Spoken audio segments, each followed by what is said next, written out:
Hey, welcome back everybody to a new video.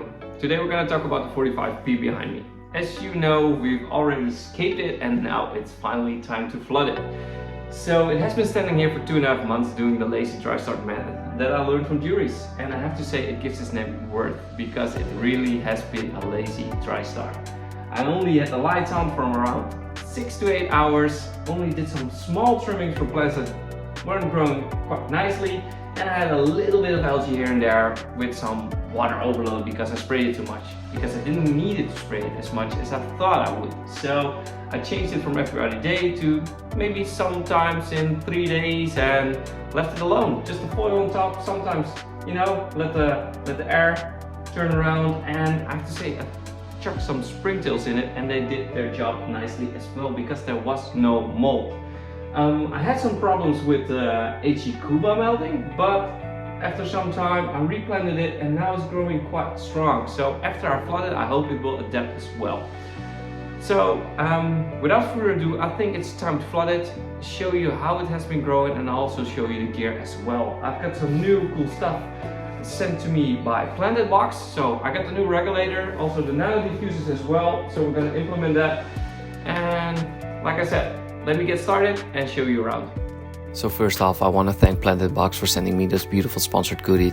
It really adds value to a high-tech setup, so I'm really happy to have them on board. I'm also using the ADA ES300 filled with Cesium Matrix, the Chihiro's dosing pump, dual-headed with 2 types of fertilizers, and also the Chihiro's WRGB 45 centimeters.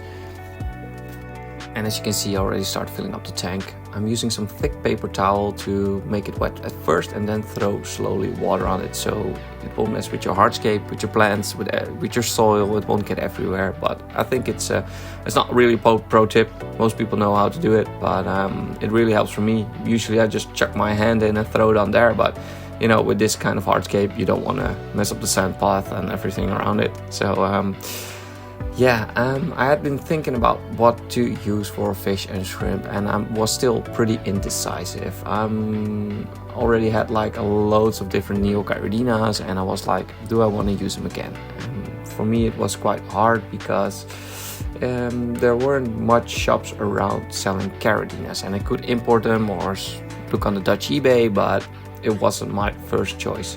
So I ended up going to the shop and I found some beautiful blue diamond neocaridinae. I never had them before. I wasn't a huge fan of the blue at first, but now when I'm having them in the tank, they're quite gorgeous. I started off with 10, already having some babies in it as well, and it goes pretty well. I'm still thinking about fish, but maybe you can drop in the comments which fish you would like to see in this tank as well. So I'm just going to show you how the tank has become, and I hope you enjoyed this video. Maybe you can drop a like, a comment, or maybe even subscribe on my channel. So I hope to see you at the next video.